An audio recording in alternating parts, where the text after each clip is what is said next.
যে পথকে আমরা ভুলে গিয়েছি, মায়ামোহের দিকে, অন্ধকারের দিকে আমরা চলে যাচ্ছি। সেজন্য গুরু আসছেন আমাদেরকে চেতন করবার জন্য। গুরু শব্দের অর্থ হয়েছে, আমরা প্রায়টুকু অবগত আছি, ঢুকারস্যন্ধকারভি ঢুকারস্তচুচ্যতে অজ্ঞানগ্রাসকম ব্রহ্ম গুরুরেব ন সংশয়ঃ। যে শিষ্যের অজ্ঞান অন্ধকারকে দূর করেন তিনি হয়েছেন গুরু। ঢুকারে অন্ধকার, ঢুকারে হচ্ছে তেজ আলো। যে অন্ধকারকে দূর করে দেন তিনি হলেন গুরু। গুরু গোবিন্দ দুই করে কিনকে লাগু পায়, বলিহারি গুরুদেব কি গোবিন্দ দিয়ে বতায়। কবিদের কি সুন্দর বাণী। গুরু পথ দেখিয়ে দেবেন, গোবিন্দের রাস্তা বলে দিবেন গুরু। কিন্তু কালবশত কি হয়ে গেছে, তারপরে কোবা গুরুীয় হিতোপদেষ্টা শিষ্যস্তু গুরুভক্ত এব। শিষ্যকে যে ভক্ত, আজকাল ভক্ত কম, ভক্ত হওয়া বড় কঠিন। অনেক পরীক্ষা দিতে হয় ভক্তকে। তো কোবান হিতোপদেষ্টা গুরুকে যে আমার হিতের জন্য উপদেশ দিবেন তিনি হয়েছেন গুরু। আচ্ছা, গুরুকে বলা হয়েছে পারস পাথর। পারস পাথর, পারস কেরাগুন দিশা পাল্টা নহি লোহা, কই তো নিজ পারস নয় কই বিশ্রাহা বিচুহা। তো এটাও কবিদের বাণী। মানে পারস পাথর লোহাকে স্পর্শ করলে লোহা কি হয়, সোনা হয়ে যায়। আচ্ছা, যদি পারস পাথর লোহার মাঝে স্পর্শ করলে সোনা না হয় তাহলে কি বুঝতে হবে, হয়তো পারস পাথর ভুল আছে। আচ্ছা, যদি পারস পাথর ঠিকই আছে তথাপি সোনা হচ্ছে না, তখন কি বুঝতে হবে, হয়তো লোহা ভুল আছে। হ্যাঁ, লোহা ভুল আছে। তো আর যে লোহাও ঠিক আছে, পারস পাথরও ঠিক আছে, তবু যে শোনা হচ্ছে না তার কারণ কি, বিশ্রাহা কই বিচুহা। মাঝখানে কোনো দালালি বুদ্ধি রয়েছে, যার জন্য লোহা শোনা হচ্ছে। তো আজকাল বহুত পরম্পরা শুরু হয়েছে। পরম্পরাগুলো কিরকম শুরু হয়েছে আমি বলি, একটা ছোট দৃষ্টান্ত দিচ্ছি। সবাই আসে যে ভগবত দর্শন করায় দিবে, এই গুরু আসলো ভগবত দর্শন করাবে, বলছে দীক্ষা নেওয়াটা মাত্রই ভগবানের দর্শন পাবে। কিন্তু কারোরই দর্শন হচ্ছে না। এক রাজা গরু চুরি হয়েছিল, রাজার গরু চুর হয়েছে।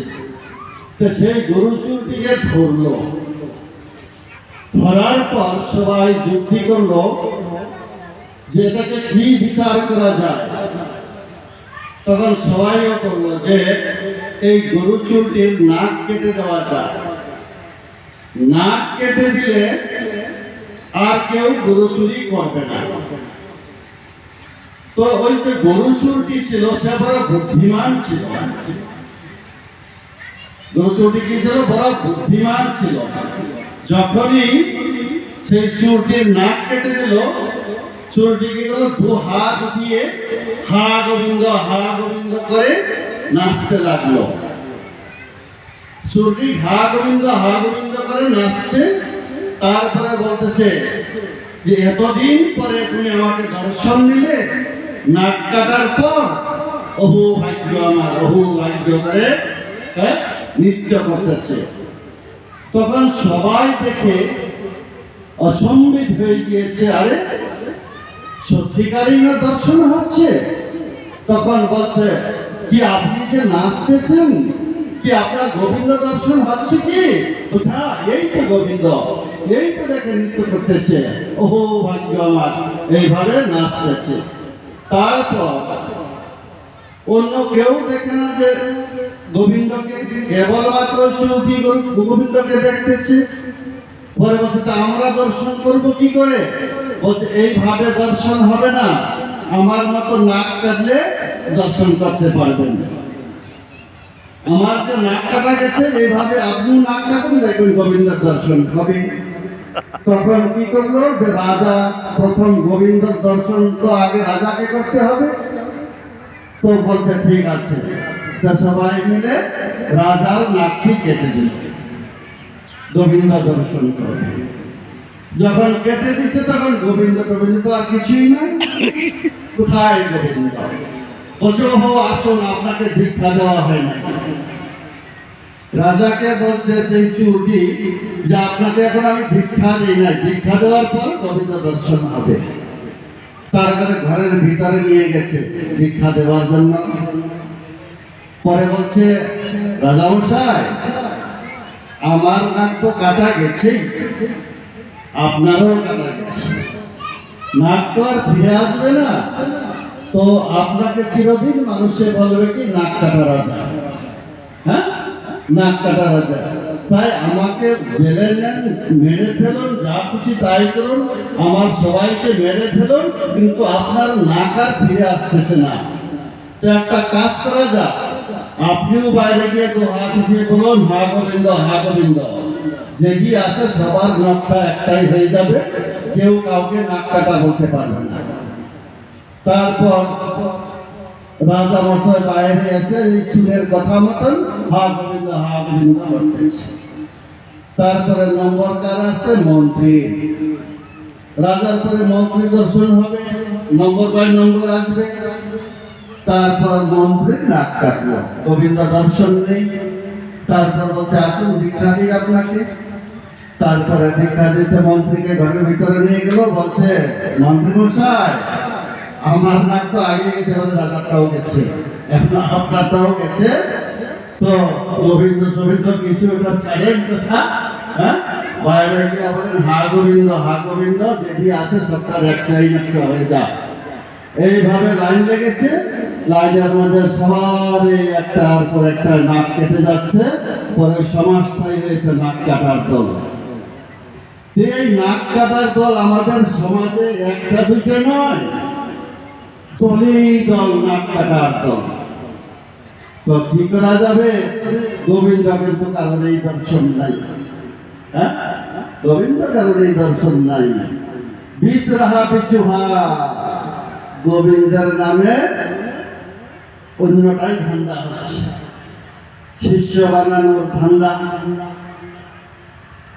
প্রতিষ্ঠার ধান্দা, অনেক ধান্দা চলতেছে ধর্মের নামে। কেননা ধর্মের নামের ব্যবসাটা বড় সহজ, সুন্দর, সহজ পথে সহজভাবে ধনী হতে পারবেন ধর্মের নামে। তো যাই হোক, তো আপনারা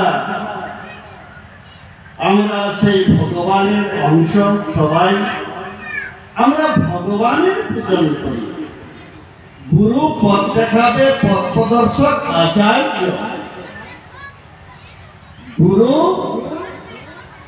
ভগবান নয়, উনি আমাদেরকে পথ দেখাবেন। যে পথকে আমরা ভুলে গিয়েছি সেই পথ প্রদর্শন করিয়ে দিবেন। যদি আমরা গুরুকে ভগবান মানি বা শরীরটাকে ভগবান মানি, তার শরীরটা তো অনিত্য, এই শরীরটা কিন্তু অসৎ। না সত বা বিদ্যতে ভাব, না ভাব বিদ্যতে সতঃ, এই শরীর কিন্তু অসৎ। যদি শরীরকে গুরু মানি, তাহলে অসৎকে মানা হবে। আর সৎকে যে অন্তরাত্মা, যে পরমাত্মা, পরমেশ্বর, পরব্রহ্ম, সেটাই সত্য। তো ভগবান কৃষ্ণ, ভগবান শ্রীরাম, ওনারা পূর্ণ পরমাত্মার অংশ, পূর্ণ পরমাত্মার অংশ। আমরা ওনাকে যদি পূজা করি, সবার পূজা হবে। গুরুর পূজা হয়েছে গুরুর আজ্ঞাকে পালন করা। গুরুর আজ্ঞাকে পালন করাই হয়েছে গুরু পূজা। যারা গুরুর আজ্ঞাকে পালন করে না, তারা গুরু পূজক নয়। তারপরে সংসারের সব থেকে বড় গুরুকে আমার মাতা পিতা।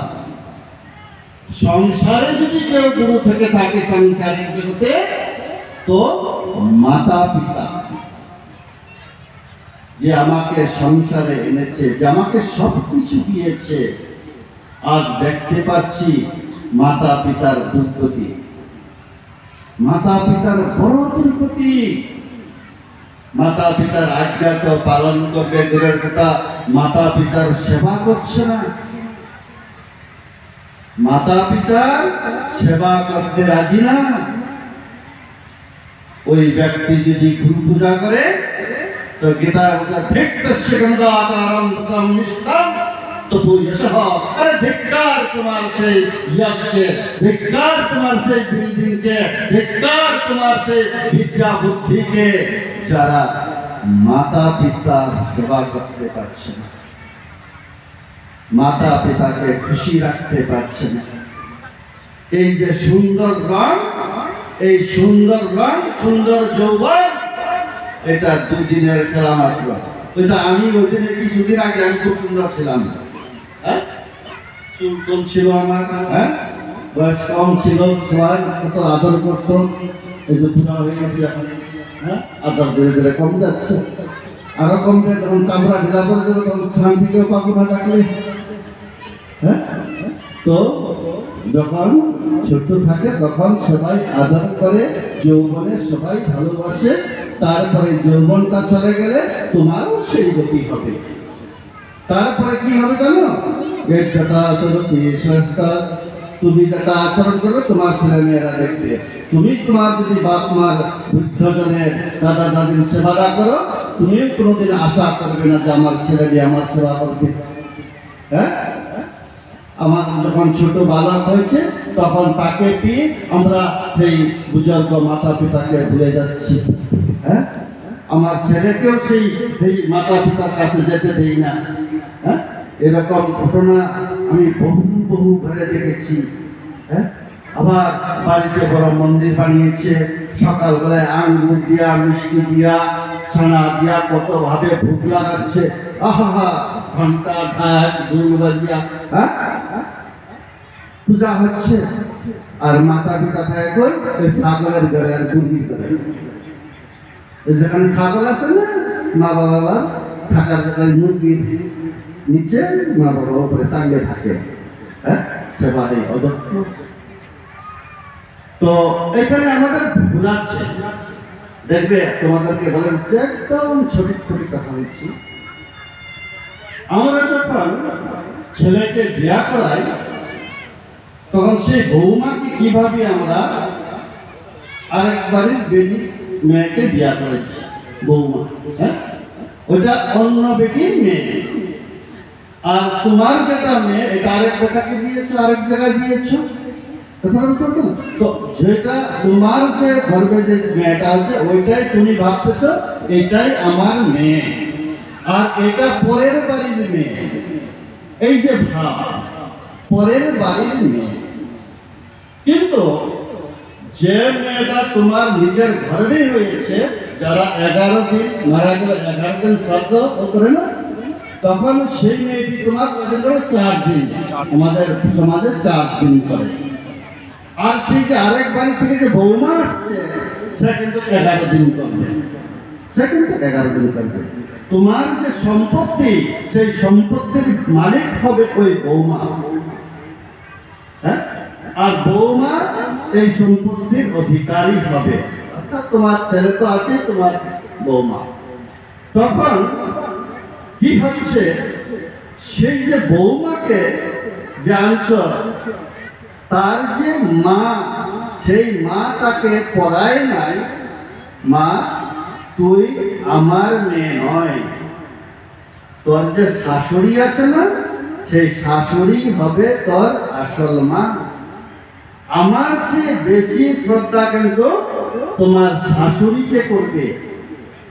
আর শাশুড়ি বলে ও ভাব রাখবে না, নিজের মার মতো করবে। মা শিক্ষা দেবে মেয়েকে, আমি মরলে তোমাকে 4 দিন করবে, তোর শাশুড়ি মারা গেলে 11 দিন করবে না? আমি মারা গেলে তো আমার এই সম্পত্তি তুই পাবে না, আমার ছেলেরা পাবে। কিন্তু তুমি তো ওই তোমার শ্বশুর শাশুড়ি সারা সম্পত্তি তুমি পাবে। তা আমার সে শ্রদ্ধা তোমার শ্বশুর শাশুড়িকে করবে। শ্বশুর শাশুড়িকে যদি অশ্রদ্ধা করো তা আমার কাছে আসবে না, হ্যাঁ, আমার কাছে আসবে না। তো শাশুড়িও নিজের বৌমাকে নিজের সন্তানের মতো দেখবে, একটুকু পরের ভাববে না। এইখানেই আমাদের অশান্তির ঘর হচ্ছে, পরের মেয়ে বলে ভাবি আমরা, আর শাশুড়িকে পরের বলে ভাবছি, নিজের মা বলে ভাবছি না। সেজন্য শ্বশুর শাশুড়িকে দেখবে, তুমি সেবা করলে তোমার সন্তানরা দেখবে, তারপরে তোমাদের সন্তানরাও তোমাকে সেবা করবে। তুমি বলতে পারবে তোমার ছেলে মেয়েকে, বাবা মা দেখছো না আমি কিভাবে করছি, তোমরাও সেভাবে করবে। আর তুমি যদি নিজেই না করো তো তুমি সন্তানকে কি শিক্ষা দেবে? তো তুমি কিসের মাতা পিতা হলে? বুঝতে পারছো? আমাদের আদর্শ বড় মহান। এই যে রামের আদর্শ, বনবাস কি সবার হয়েছিল? হ্যাঁ, রাম কি রাজ্যে থাকতে পারতো না? না, আজ্ঞা পালন করছে। বাবা বরদান দিয়েছিল মাকে, মার ইচ্ছা হয়েছে আমি মনে যাব। তারপরে ভরত কি করবো? সবাই তো তার পিছনে যেতে শুরু করছে। এইটা হচ্ছে আমাদের ভারতীয় আদর্শ। হ্যাঁ, বলিদান, একের পর এক ত্যাগের বলিদান। হ্যাঁ, ভোগ বৈভব ধন সম্পদের মাঝে কোনো নেই।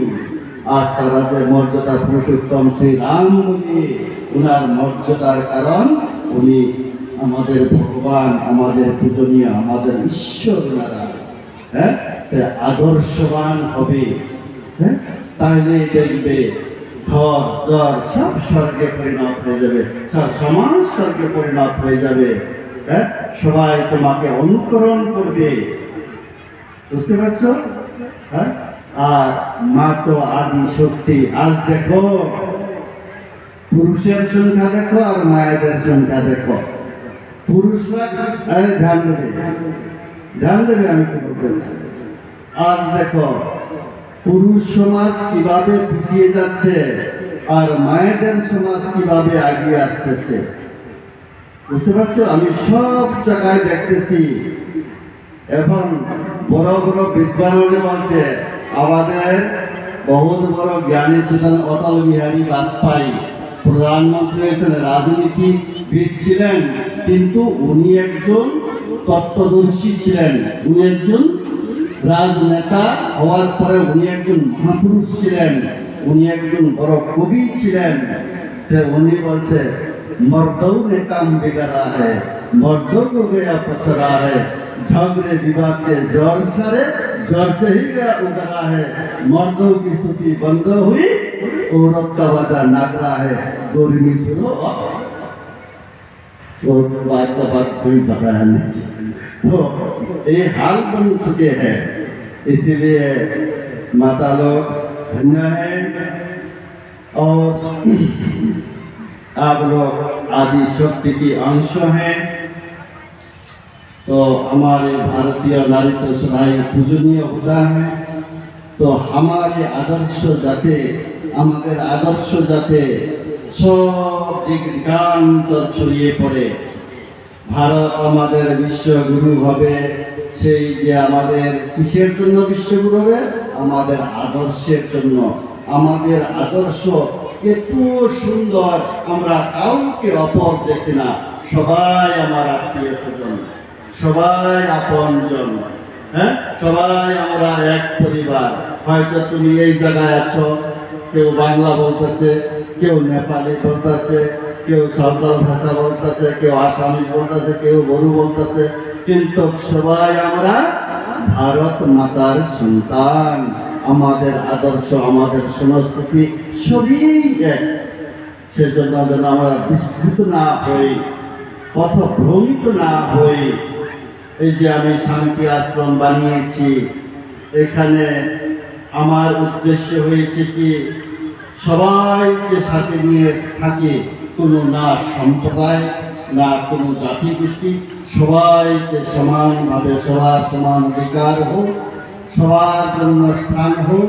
এই যে স্কুল বানাচ্ছি, স্কুলটা সবার জন্য হোক। এই স্কুলের মধ্যে সুন্দর সুন্দর বাচ্চা